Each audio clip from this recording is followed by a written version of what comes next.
Hello, everybody. Can you guys hear me okay? Yes? Okay, thanks. Okay, so we're just trying to get it streaming into Facebook. But if that doesn't work, then we'll roll with it. Give me one sec. And if you guys could do me a favor and just mute your lines as you hop on, and we'll get started 1 minute. It's easier than my muting it for you. Okay, guys. One last shot at Facebook here.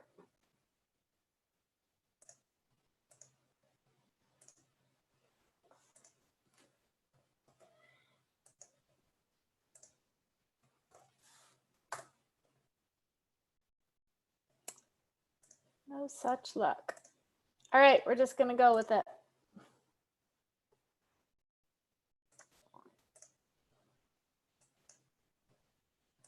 Okay, so my name's Elizabeth Hartke, and I'm so excited to be chatting with you guys tonight about a topic that I'm quite personally obsessed with, and it's something that I've had the blessing of being taught since the beginning of my journey as a coach 8+ years ago, which is crazy to think how quickly this time has gone by. But that topic is leadership, and I want to really walk you through what I consider to be the 4 pillars of leadership that have helped me to grow a business with depth and duplication, and ultimately led to a dream that I had for so long, a vision that I had for my family back when I started as a coach and had zero evidence that there was any reason I would be successful at this before I had made any money, before anybody had said yes to me, way back when I was doing my team calls to literally nobody. And my coaches now can attest to that, where I would have a conference call line that coaches could call into. That was how old school this was. It wasn't a Zoom. And I would host team calls, and I would spend hours writing out this whole script because I was so nervous I couldn't speak off the cuff. And there would be nights I could log in and see my conference call line on the computer and see who was joining by their phone number. And there would be nights where nobody would hop on, and I would still do my call. So I remember it so vividly from way back then. But there's concept of leadership, and growing into a leader was something that my coach taught me from the beginning, and it took a while to sink in though. I'm not an early adopter, admittedly. So I want to take this concept of leadership from this pie in the sky idea to having a real solid strategy for you all to be able to grow to the next levels in your business. I want this to be tactical in the sense that I want you to be able to take what you're learning tonight and apply it to yourself and your business as you grow. So it doesn't just feel like you come off of this like, yeah, I want to be a leader, and not actually knowing how to implement that. So feel free to use the chat if you have questions, but if I'm being totally honest, I usually go off on a rant and don't look at the chat. So know that I will open it up for some Q&A towards the end. So the 4 pillars that I want to walk you through are, first, this concept of having a growth plan. Okay, so I want, if you can, take some notes. Secondarily is the idea of leading over managing, and I'll break down what I mean by that. The third thing is really being able to see your path of how you're going to ultimately get to the vision that you have for your life and for your business. And the final thing is a question that I call, what's your bullet? And I'll walk you through that. So if you're hopping on, I'm taking a rule from the book of one of my PS coaches, Colleen Curtis, that many of you probably know and love. She challenges people sometimes to turn their video on, to be present during this time. I know we all have a lot going on, so I understand if you're, have kids in the bath or whatever you got going, but if you can, be courageous enough to show up for this and be truly present with me for this time. My goal is to make it worth your while. So the reason I'm so passionate about this concept of leadership is because I know firsthand what it can do for your life, not just this business, but ultimately your life when you embrace it completely. And just in case there are some newer coaches on the call, or coaches who haven't fully adopted this concept of what that power of leadership can do in this business, I'm going to give you my explanation of what it is and the impact that it can have. So if I were to ask you what's more valuable to you, hitting Success Club 50 or 100 every single month yourself, or having 5 coaches hit Success Club 10, or having 10 coaches hit Success Club 5, or even 5 coaches hitting Success Club 5 in your downline? Use the chat. What would you off the cuff prefer in your business?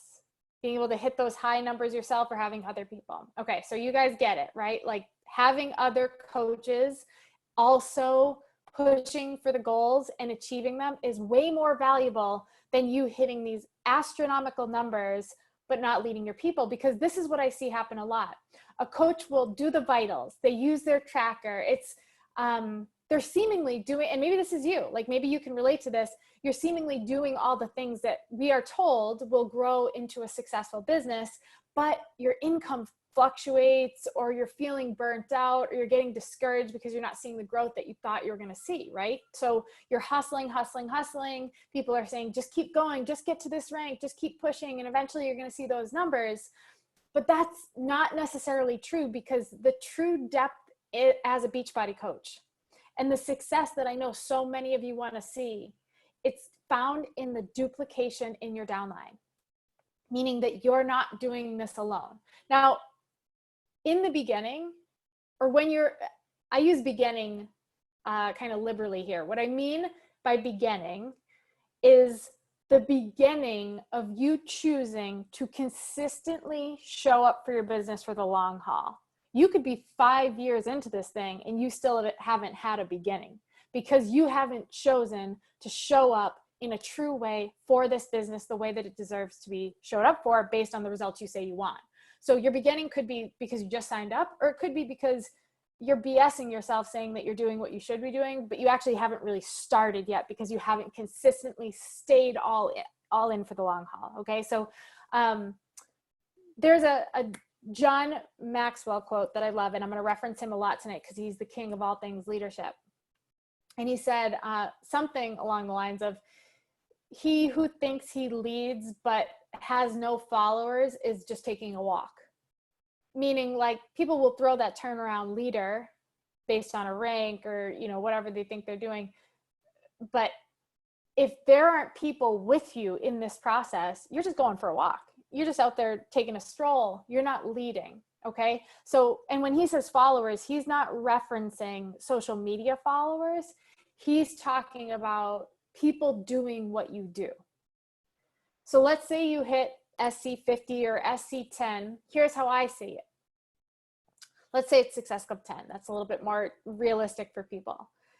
Success doesn't come from signing those people up and hitting that milestone. Okay. So you can hit Success Club, high numbers, average numbers, low numbers, whatever. The success in this business isn't going to be because you just hit Success Club 10 in this month. It comes from the answer to this question. What are those 5 people that you just signed up? What are they doing? That's duplication. So looking in your commissions, right? And seeing where is your money coming from? A lot of times we look and we go into what we earned for the week and we just see the number.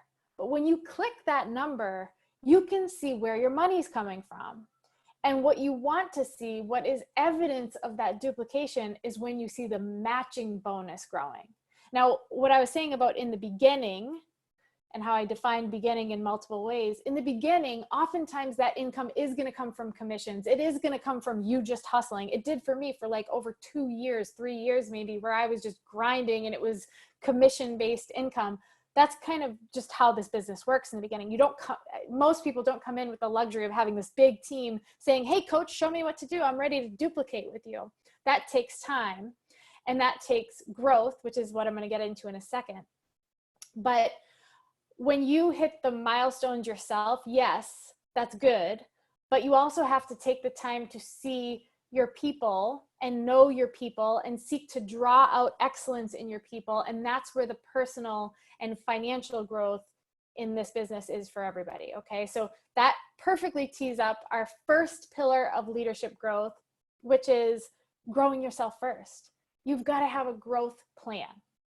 Okay. So when I first started to really believe that this was possible for me, and I saw my upline, Keith Callahan, doing it, right? Like I saw him a couple years ahead of me, living the life I wanted to be living. He had a very similar value system to me. He had the freedom that I was desperately seeking. That became my evidence, all the evidence I needed that this was possible for me, because I had no evidence of my own based on my own stuff, because I hadn't sold anything, done anything, but I saw someone else do it. So that's your evidence. Okay. So I'm on here telling you I've done it, which is all the evidence you need that you are capable of doing it too. And at that point, that fire grew in my belly of, I wanted it so badly. So I brought that to Keith. I told him, I'm ready for this. I want this. What do I have to do? What ranks do I have to hit? How much money can I make? I just wanted to know all the details, the how to, the tactics. And he asked me straight up, okay, so what's your growth plan? I'm like, well, first I'm going to get to Emerald, and then I'm going to get it to Diamond, and then I want to grow my week-like volume to this. He's like, no, not just your business plan, but your actual plan for growth to get there. We think that what stands between us as a leader and who we are today, it's time. If I just keep chipping away at this thing and keep showing up for this thing and doing my vitals and checking off my stuff on my tracker, I'm going to get there. Or we think it's a rank, or we think it's a certain amount of money, or being appointed by our coaches and empowered by our coaches. It's not that. It's also not true that some of us are born leaders. It's who we have to actively choose to become in this process. But it's not going to happen by chance. And it's not going to happen by reading some feel-good books or just doing, the basics in this business. There's a next level in this business that only a small percentage of us will ever see, because there's only a small percentage of us that's really going to be willing to do what's actually required of us to go to those next levels. Yeah, people will hit certain ranks and they will grow their businesses and they will make good money. But I'm talking the next level. Eventually we all hit a ceiling, and it's going to require us to have some breakthroughs in leadership to ever be able to get to those next levels. A lot of people sadly die without ever unearthing that out of themselves, because they're unwilling to do the really tough things that come with stepping into leadership. I will tell you, leadership is not easy. It's not pretty. It's not forgiving. It's not nurturing to you. Ooh, for once, it's not my baby screaming. Leadership is tough. Okay. And that's why so few people ever actively choose to get there.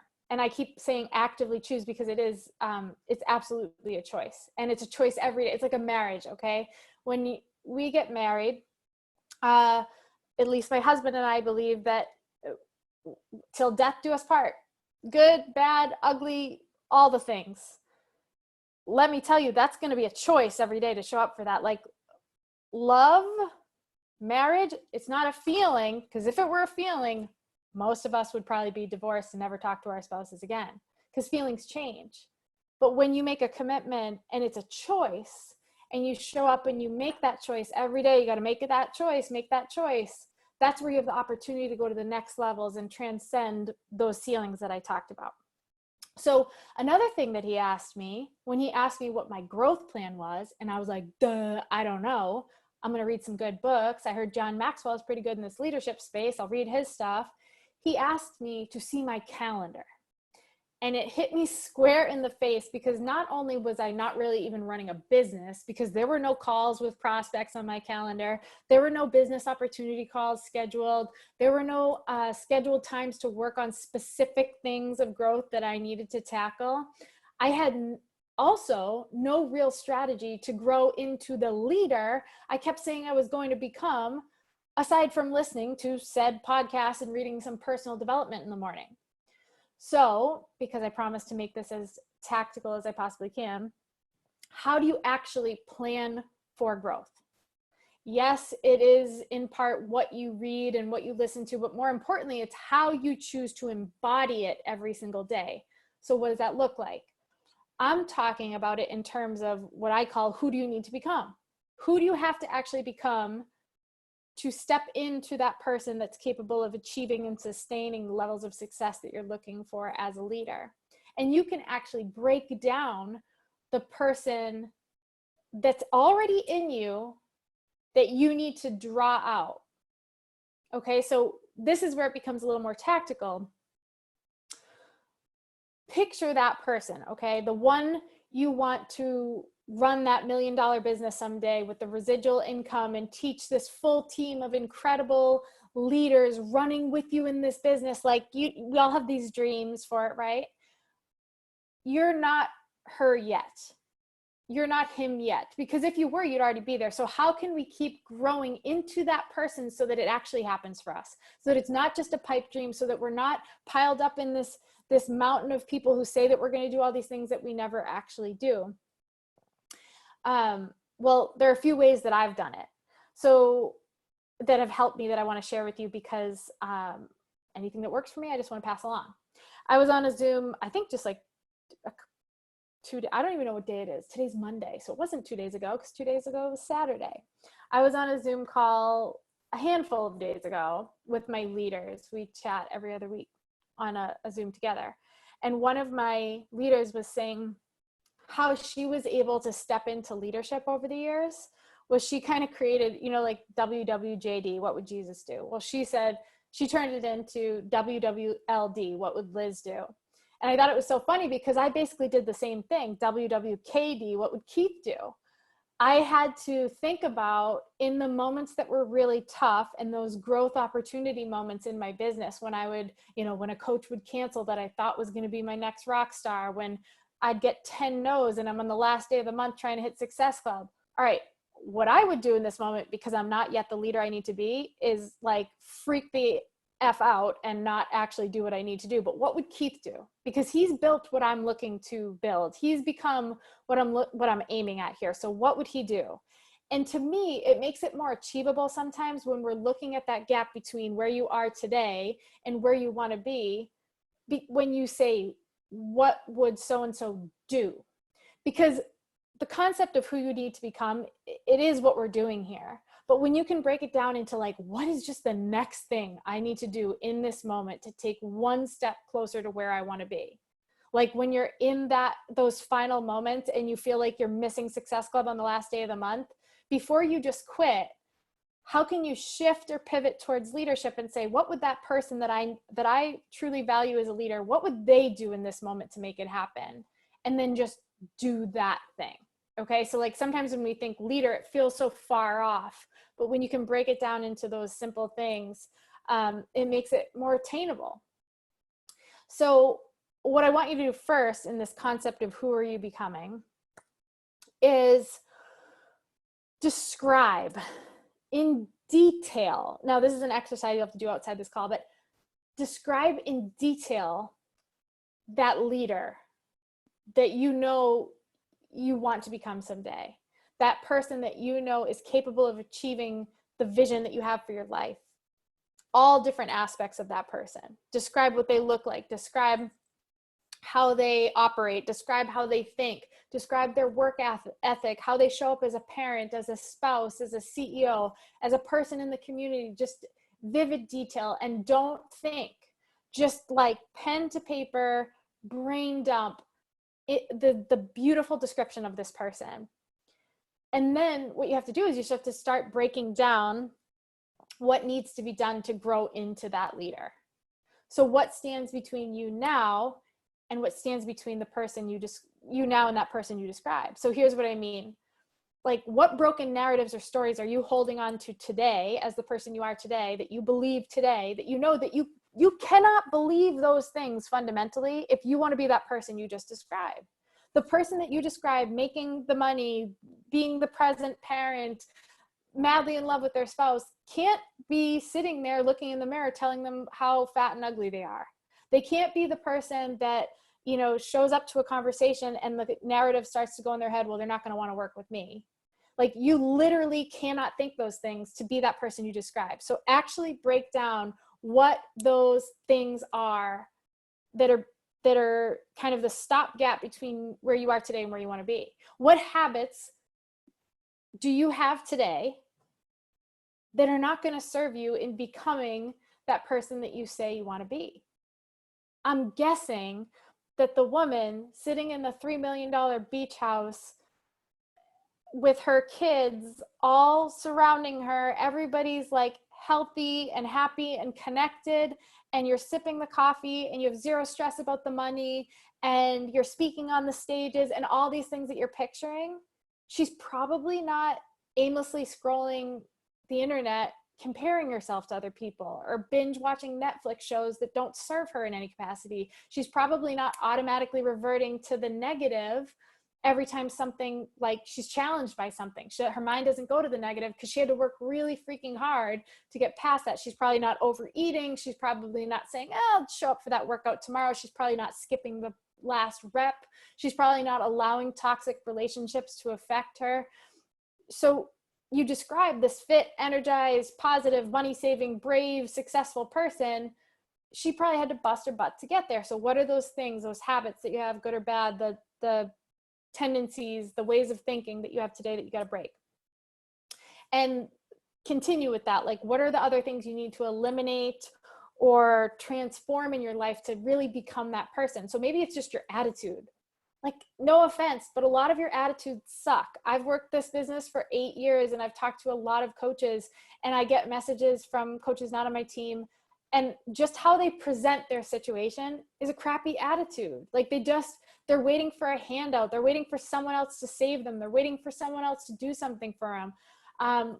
The bad habits we talked about, maybe it's the practices they have. Maybe they don't have a practice, right? Like, they show up for the business one day, they don't show up the next day. You know, they got a lot going on in the summer. Well, I'll show back up for it when the kids go back to school. So you have to actually there's a level of self-awareness as a leader that you have to have, that most people who have not stepped into that level of leadership, they don't have that, because they don't even notice that they're doing this crap. It's become so automatic pilot for them, and so normal, that they aren't aware that it's happening. So let's shift to the positive for a second. We're going to get rid of all this crap that's holding you back from becoming this person. But what do you need to start to embrace or embody to also become this person? For me, it really was like, I had to see the world through a new lens, because the way I grew up, I viewed the world through a lens of, waiting for the next shoe to drop, or reverting to the negative, or seeing things kind of like that they weren't going to work out in my favor. Like, I just had this skewed view of reality. And then some things were more literal. It was like, I've got to stop hitting the snooze button. I have 3 kids. My oldest just turned 5 the other day. I have a 3-year-old and I have a 1-year-old. We just bought a puppy and 7 chicks all in the same day last week. Our life is I was going to say a zoo. It's really a farm. It's mass chaos, and I can't afford to be sleeping in. Like, it just doesn't work for the person that I'm still, by the way, very much still in process, very much still becoming. Okay. So there is no arrival in leadership. Like, there's so much growth to be had. And there are a lot of tactical things that I could do better, like getting up earlier. Like, in my workouts, a big thing for me was like, I found myself kind of fizzling on the last few reps. No one's watching. I'm still getting a good workout in. I'm still burning calories, but it was a mindset thing. It was like, wait a minute. I'm going to let myself cheat? Like, that's not a value that I want to honor. So, and I want to be the person that doesn't just fizzle out before I want to be the person that does the extra rep. Like, that's the vision I have of that leader. She is so badass and so beyond anything I am today. She probably does like an extra 5 reps. Like, that's who I have to become. So there are some tactical things, and it sounds silly. You do an extra rep every single day in your workout and see what that does for your mind. Not just for your body, see what that does for your mind. You start to get so empowered and on fire with what you're capable of and what you can do. So you start to map out that growth process and get the strategy into the calendar. Your workouts better be in the calendar. The days that you're prepping your food has got to be in the calendar. Today, I go gluten-free and sugar-free because I know those cause an inflammatory response in my body and they make me sluggish. And the person, that higher level version of myself, I described her as pretty energized. So today I cut out those things. Cold turkey, black and white, I'm going next level. Or today I give up aimlessly scrolling on the internet because it's not serving me. And the leader in the version of me that I'm describing, I'm efficient and I'm present when I'm with my family, and I'm not on my phone doing stupid stuff that doesn't advance me in my life. And today I work to break those broken narratives. I book a therapy appointment if that's what I need. Just get it on the calendar. Okay. And then another big piece, to become a leader, you can't just read leadership. You can't just listen to leadership. You have to study leadership. You have to study leadership. You have to study it like you're aiming to get a PhD in it. You can't just read stuff to feel good. You can't just read stuff because it's your habit. That's better than not reading it, but it's not going to make you become a leader. You have to study it. You have to practice it. You have to implement it. So in the next 90 days, what new skills in leadership and business are you going to develop? Look back on the last 90 days and ask yourself that question. In the last 3 months, what new skills in leadership and business have I developed? If the answer is none, we've got a problem. So let's focus on the next 90 days. What are you going to put in your calendar to grow into that leader? What skills do you not have today? Are you sitting there complaining because you suck at social media? Great. That's one of the skills that you're going to learn and implement over. Do you have the Google machine? You got access to the Google. You can figure out how to run your social media. So start implementing those things, but get them in your calendar so that if your mentor ever said, great, what's your growth plan? Show me your calendar. You would like proudly open it and be like, oh, I got this. And when you start to recognize the lack of skill and begin that daily discipline of growth, that's where you're going to see the growth. And as you study it, you're quickly going to realize that managing, when you're studying leadership, this is what you're going to gather, managing is not the same as leading. And a lot of us are managing. So my second bullet, my second pillar of growing in leadership is choosing leadership over management.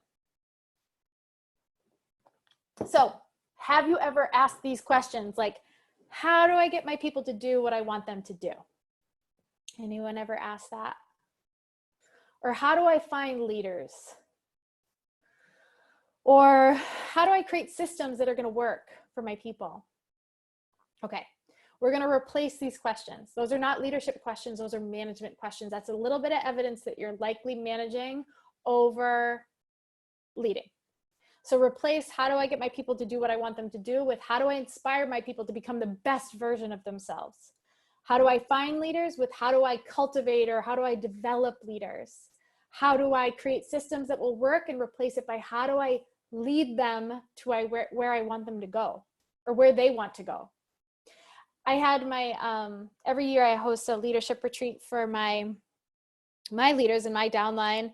And it was cool. We got to host it out here in Wisconsin this past fall, I think. This past fall. I'm losing track of time. And we rented this farmhouse down the road from our farmhouse. And we're sitting outside and we're having like a leadership session. And one of the leaders in my team, she's amazing. She's killing it in business. Like, she had every training, she had every tool, every system for her people. She was laying out everything they needed to do to be successful. She was giving them her time. She was helping them set goals and metrics to hit. She was just crushing her personal business, high success club numbers, killing it on social media, showing them what a coach does every day.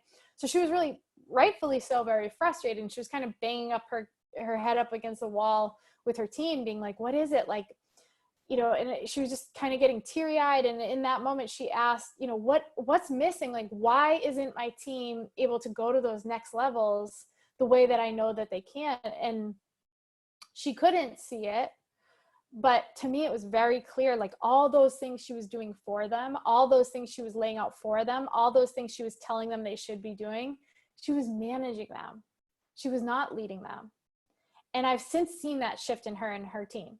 And now she has stepped into that level of leadership. And guess what? Like, in that sense, leadership is easier, that she's not doing all the things for them. She's empowering them. She's encouraging them.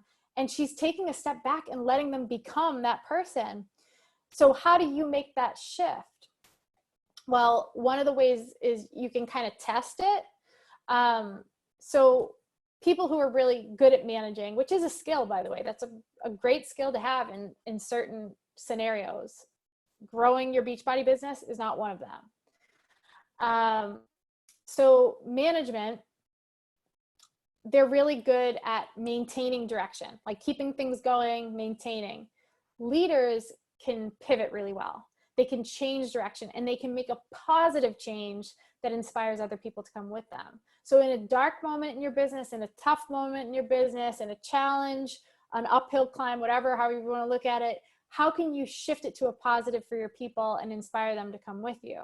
If you're, again, reverting back to like the negatives, why it's not going to work, why no one's going to come with you, doubting your people, then you're probably stuck in management mode and haven't really gotten that self-awareness yet. But if you can say, okay, what can I do in this challenging moment to make a positive shift?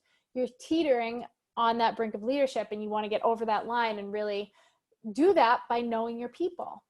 So to me, this is fundamentally, if I could tell you one thing about leadership and growing your business, this is the number one most important piece of developing as a leader and creating that depth and duplication in your organization. Okay. And it's summed up yet again in one John Maxwell theory. Okay. Inexperienced leaders are quick to lead before knowing anything about the people they intend to lead. So they come in, they've got the plan, the ranks that you've got to hit.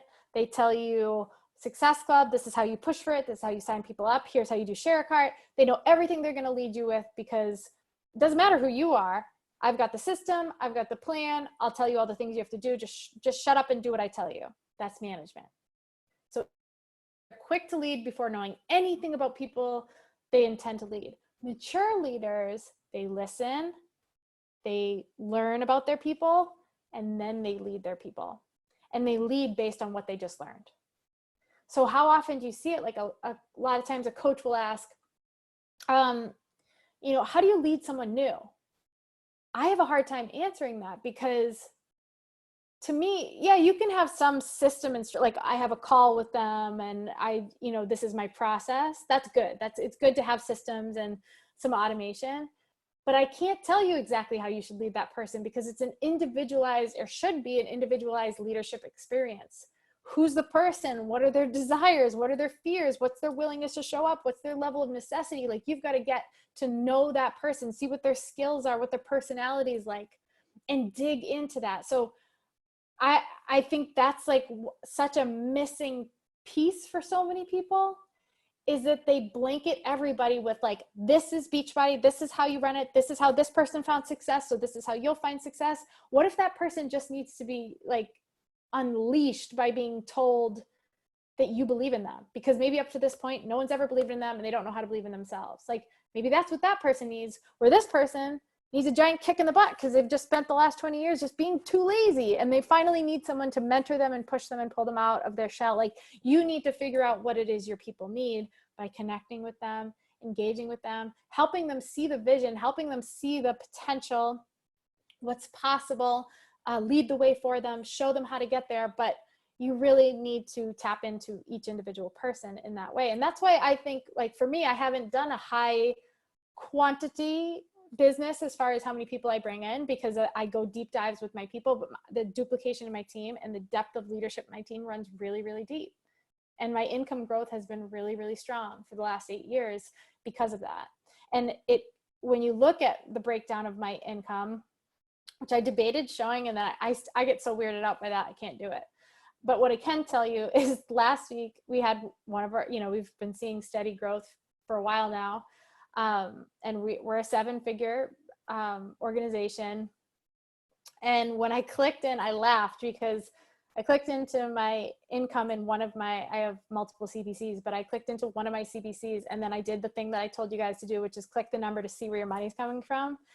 And I had, in one CBC, tens of thousands of dollars coming in, $0 that week on commissions. Zero, not even like a residual Shakeology commission. I've been a coach for 8 years. Now, that isn't something to hang my hat on. I need to be better at bringing in new blood and keeping people and retention, but it is evidence of the depth of leadership in my organization because of this process that I've never given up on. And even when it's hard, and even when, like I said, leadership can be like, not everybody's going to like the way you lead, but it builds something that changes lives, and not just my life. It changes my coaches' lives, because they've gone on to become independent and build businesses of their own. And I've talked about this so many times, my team's probably so sick of hearing it. But when someone is stuck and when someone is not producing as a coach, and I'm not talking about like just the random person who signs up and says they're going to do something and never does anything. I'm talking about the person that's like in it, showing up, getting on the team calls, doing some of the work. it's not because they don't have enough of the details of how. We all have access to Google. We all have access to FAQs. It's because their vision for what's actually possible for them, or what their level of belief is in what they're capable of, it's blurred. It lacks that that level of belief that they need to go to those next levels in this business. So that's why, to me, it's so critical to have those touch points and connect with your people in a way to find out what they want. Ask them permission to hold them accountable. That's been a key piece for me. Like, I don't want to assume that someone wants me, holding them accountable. I want to ask them, because when I ask them and they say yes, okay, now it's my job to show up for them, and it's my job to hold them accountable. And it's not that I keep nagging them if they don't keep showing up. On my Getting Started Right call for the last 8 years, I've said the same thing. I will always match your level of commitment. If you want to run, I'll run beside you. You want to walk, I'll walk with you. If you sit still, I'm sitting next to you, but I'm not pulling you through the mud. So they know that. And I ask them for that permission. And if they give it to me, it's my job to help hold them to that and help them get there. Which leads me perfectly into pillar number 3, which is seeing the path. This is one I got excited about the other day, because it just kind of dawned on me. Like, it's not something that I've thought about for a long time. It recently came to me when I was studying leadership. We all know you have to have a level of belief in yourself that you can take your people to where they want to go. And sometimes I think we convince ourselves that we think we can take our people where we want to go, but do you truly believe that? Like, do you think that you're even if you don't have the evidence that you've done it yourself, do you believe that you're the person that can take them where they want to go? But here's the other key piece. We focus so much on the destination. What rank do you want to become? How much money do you want to make? What's your volume going to be? What are you going for? Elite? Like, tell me the thing, the destination, the final goal. But you have to be able to actually see the path to get there. And I think this is what leads to so much disappointment for so many coaches, is that they focus so much on that end destination, and they're never conditioned to actually envision the path and what is actually going to be required of them to get there. And if you can't confidently make it down that path in your mind to that destination, you most certainly cannot do it in real life. So when we set that destination goal, diamond, 5-star, whatever, team builder, superstar, elite, that's great. But we tell our coaches and ourselves that we spend so much time focusing on that goal. What does the path actually look like? Do you know what it takes to get there? Like, here's an example. You'll see like a lifetime diamond, right? So that means that they at some point hit diamond, and they have a goal. 2020 rolled in January, they're setting new goals. I'm going to be a 2-star by Summit. Awesome. But they dropped rank and they're at Emerald, which, let me go off on a side note for a minute. That's normal. And that's okay, by the way, to drop rank. Like, I think there's way too much shame around rank drop. You shouldn't live there if that's not your goal, to stay there. But just because you dropped a rank or you didn't hit a goal, are you really going to slash the other 3 tires? Like, don't punish yourself. Keep on moving. That happens. I've dropped rank more times than I can count. But then we keep moving forward. So it's par for the course. But do they have, they have this goal of 2-star now. So it's January, but they've dropped rank. So now they're at Emerald. But they're picturing 2-star from where they once were, diamond. So their path is inaccurate, right? Because technically, if they were diamond, they would need 2 diamonds to get to 2-star, and maybe a couple more coaches in their total downline. But they're back at Emerald, so there's more to the path. So you have to paint an accurate picture of, like, okay, I have to rebuild back to diamond. How many coaches does that take? How much effort is that going to take? How much time of mine is that going to take? How many follow-ups and how many hours? So really mapping out that path, and not just picturing that shiny object that you set your sights on back in January, and then you're pissed off come July when you're not even close because you never mapped out what's actually required to get there, including your own growth. Do you just keep trucking along doing the same crap every day, thinking it's all it takes to see that progression that you say that you want?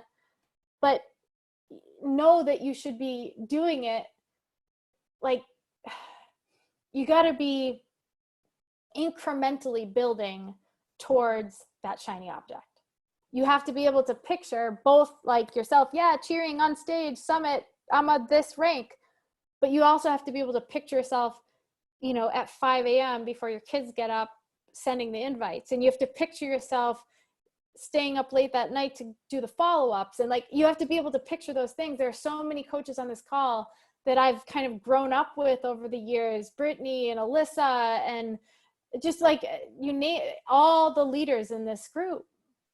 And I remember watching them on the path. Like, I remember that's what resonated with me. It wasn't when they would hit the big goals. It was like, man, I see them grinding and showing up for this thing and doing it no matter what, and doing it while so-and-so is deployed, or this one has the kids at home, or like, no matter what, they were on the path. They knew what was required, and they were going to keep showing up for it always, which I've done a really good job with transitions. I'm going to go ahead and pat myself on the back for that, because I teed up the next one totally by accident. Know your bullet.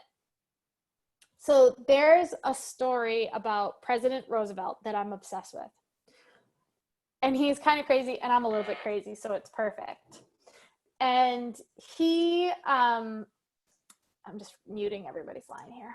Don't take it personal. He was prepping to deliver a speech in Milwaukee, Wisconsin, which is where, well, we live outside Milwaukee. And he was shot with a gun in the abdomen by a man trying to assassinate him. Let me repeat. Yes, he was shot in the abdomen with a gun. And the bullet went into his chest and broke a rib. So obviously, like, they're all rushing over, they're getting ready to rush him to get medical help. And he looked at them like they were crazy. Like, what are you doing? I have a speech to deliver. And so they thought he was like starting to lose it or something. He's bleeding and whatever. And he's like, patch me up.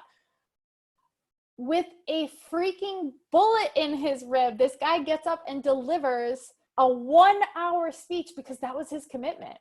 He was their leader.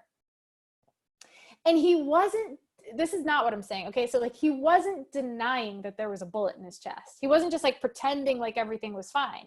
The dude's bleeding through his shirt. The world knows there's a bullet in his chest, and he's addressing that there's a bullet there, but he just wasn't letting it dictate the leader he signed up to be. So I'm not saying that we don't have to take a moment sometimes, because life throws us some unbelievable curveballs. We're living through one right now, and there are a lot of shifts that people are going through that are like unfathomable for some of us. Okay, so I'm not minimizing anything, but I am saying, and remember, I'm talking about to you, the person who told me that you want to go to the next level, that you want to build a 6 or 7 figure business that changes your family's life, that you want to bring your spouse home, that you want to leave the job that makes you feel like your soul is being sucked out of your body, that you want to be present to raise your kids, that you don't want the stresses that are currently on you, that you want to take care, like, that's who I'm talking to, okay? I'm not talking to the person that just wants to replace their Shakeology expenses.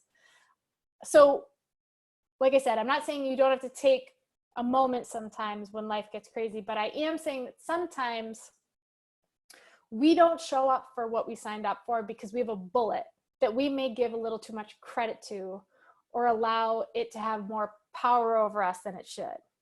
Is it harder to show up with a bullet? Hell yeah, it's harder. Does it mean you might have to find another way that wasn't in line with how you thought you were going to get to where you're going? Absolutely. Does it bring you to your knees sometimes because it's painful and it's emotional and it's difficult? You bet. But are you becoming a leader? I strongly believe the word grace can either be like a beautiful word or a cuss word. Because sometimes, yes, you do need to give yourself grace, but sometimes we're like, hashtag grace. I guess I'll just sit on the couch and eat like bonbons and watch Netflix all night because I'm tired and I had a long day with the kids, but I say I want to build this business. No, that's not grace. That's lazy. That's not going to get you where you want to go. So if you are becoming that leader, you have to, like, remember, I said there's a small percentage of people who would ever make leadership happen, true leadership, not just the leader boards. Here's another thing. Don't mistake Leaderboards, the people you see on leaderboards for leadership. Sure, some of them may be leaders, but just because they hit high numbers doesn't make them a leader. Just because they have a certain position doesn't make them a leader. Okay, so sometimes we get derailed because of the bullets, and we all have many of them. And I'm going to tell you about mine, which is weird that I don't know why I debated talking about this, and it's not a huge deal to most people, but to me, it's been a huge deal. And so I have 3 little kids, and after having my third, she's like 16 months old now, I think. 1, 2, 3, whatever. She's 1. Okay, you guys don't need to know how many months she is. So after having my third, I started to experience some pretty intense and strange symptoms, but to me, they were normal for a mom with 3 kids, 3 and under at the time. But they started to get more exaggerated. So like the exhaustion I was feeling, it turned into like almost an inability to stay awake. And the weakness I was feeling like in my hands and my legs was like not being strong enough to hold up a blow dryer to blow dry my hair, or to lift. Some days like literally couldn't lift a fork to my mouth.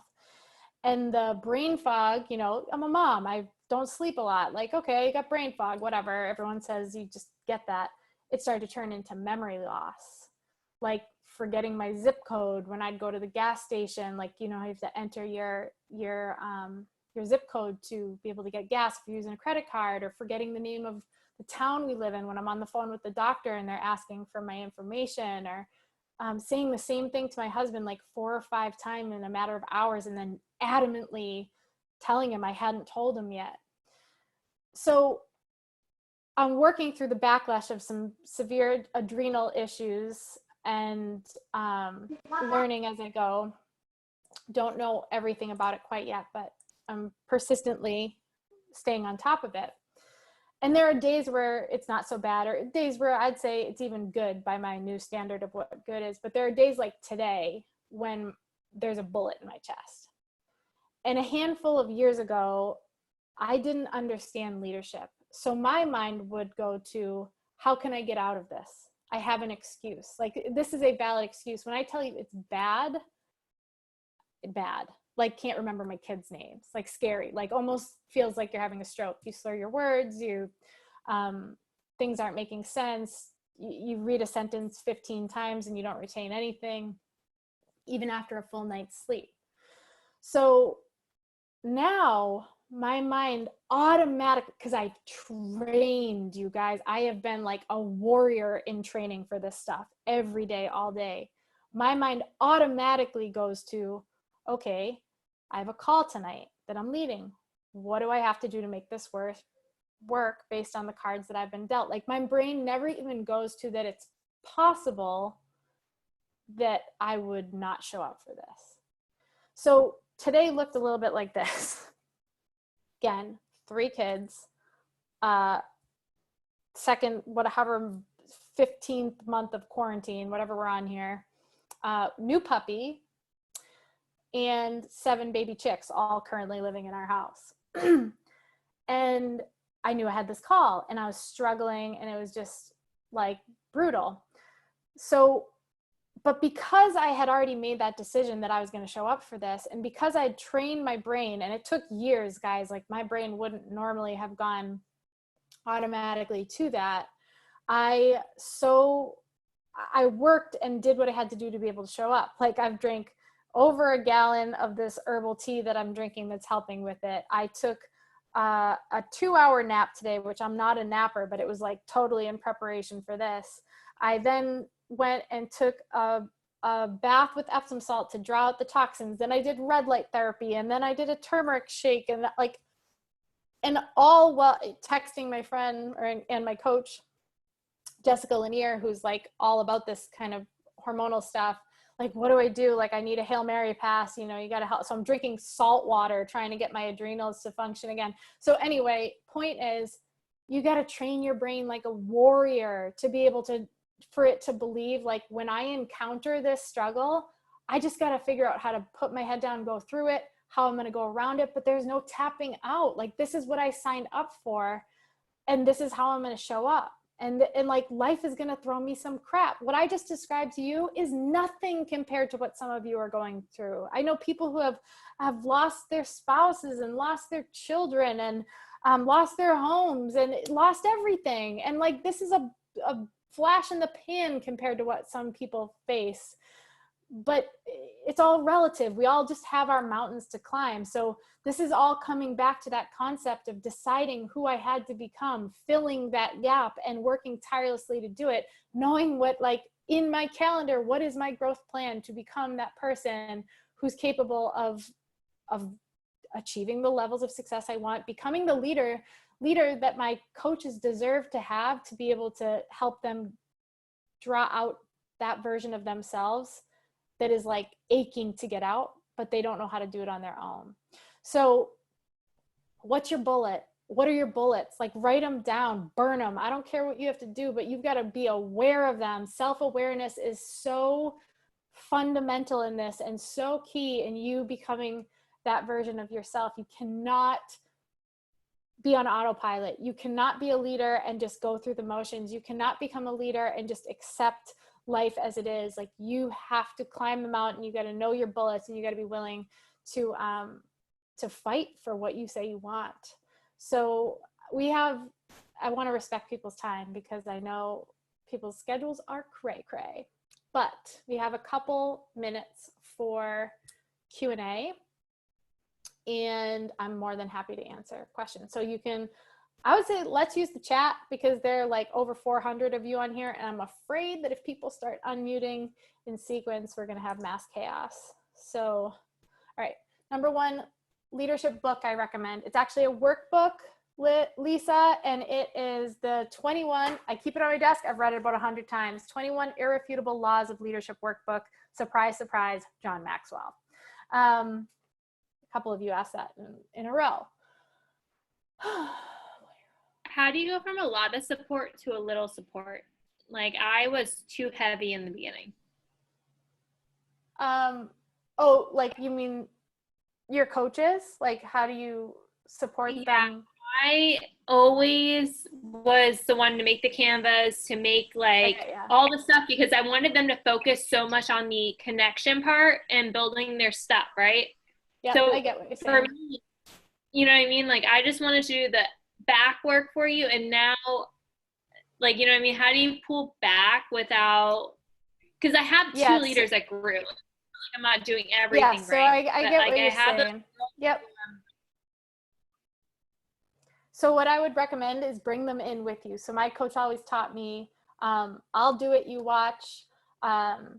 We'll do it together, then you do it, I watch. So you've got to bridge that gap with we'll do it together. So to start bringing them in, start having them, empower them to make the graphics, empower them to start the groups, lead with you, and then set new precedents. Tell them, like, when you tell someone, I think you're capable of leadership, it's time for that next level for you. That's an empowering way of approaching it, versus saying, like, I'm going to pull the rug out from under you, go do your own crap. You're telling them, like, you've got this. I know you can do this.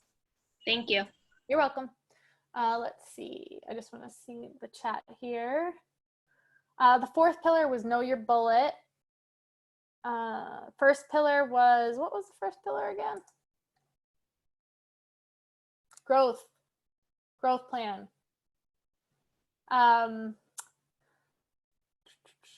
Awesome. I think those were all the questions I saw. Did I miss anybody?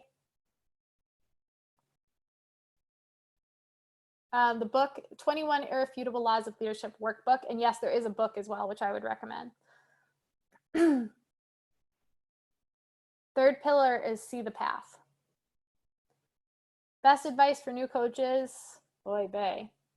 I would start studying leadership and knowing your vision right off the bat, and like show up for the business every single day. Treat it like you took out a $500,000 loan to open the doors to your business.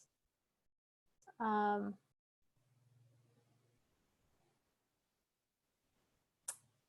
can you have a vision that's so big and actually believe it? Okay, that's a good question. You kind of, you trick yourself, and it depends on your situation. Sometimes you trick yourself into believing it. Having a vision isn't necessarily about, you can have a vision and create a vision. It's about knowing what you want. So create your vision in a vacuum, know what you want. The believing it part, that's the practice. That's the showing up. That's like, you develop confidence by staying committed. Confidence comes from that commitment. Motivation comes from momentum that you build. It's never like you generate it yourself. You don't wait to be struck by a lightning bolt of it. So that vision, you believe in it when you start to work towards it. There were years where I didn't have, you know, the metrics to make me believe I was going to do it, but I had to just condition my brain through that kind of who you're becoming exercise I talked about. Yes, I make connections with people prior to inviting them.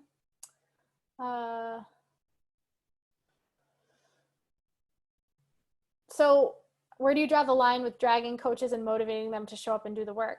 You can't motivate them. Like I said, motivation comes from within. You can inspire them. You can show them what's possible. And you remember, you match their level of commitment. That's the key.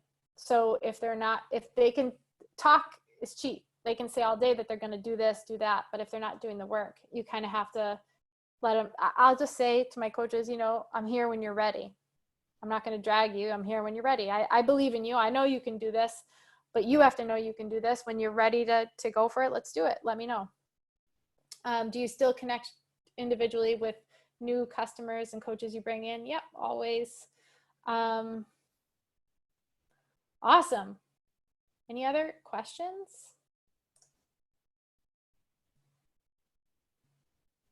How do you set boundaries? I let people know right from the getting started right call my process. So it's like they know that they can schedule a call with me. This is my process. They can schedule a call with me on Tuesdays. I set business hours. They know the process is to post in the team page first, because if they have a question, that means someone else likely has that question. So it helps other people to learn and grow too. They can always email me, and I also connect them with other people in the team so that they always have people to connect with that are in similar places to them. And then, yeah, you said you were constantly in your inbox. I used to be too. You got to set boundaries, because to go for the vision and the dream at the expense of, you know, your marriage, your relationships, your being a present mom, like I personally don't recommend that to my coaches. So it's discipline. That's all discipline. I set timers in my phone. I'm in my inbox when on my calendar, there's an hour allotted for me to be in my inbox. You can ask a lot of the superstars on this page.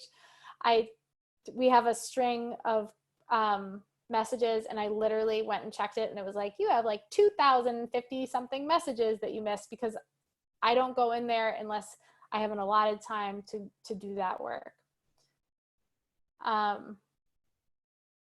All right, cool. Well, I am so grateful for you guys and for your time tonight and for showing up. It was awesome to see your faces and get your questions, and I appreciate you all. And you're all capable of this.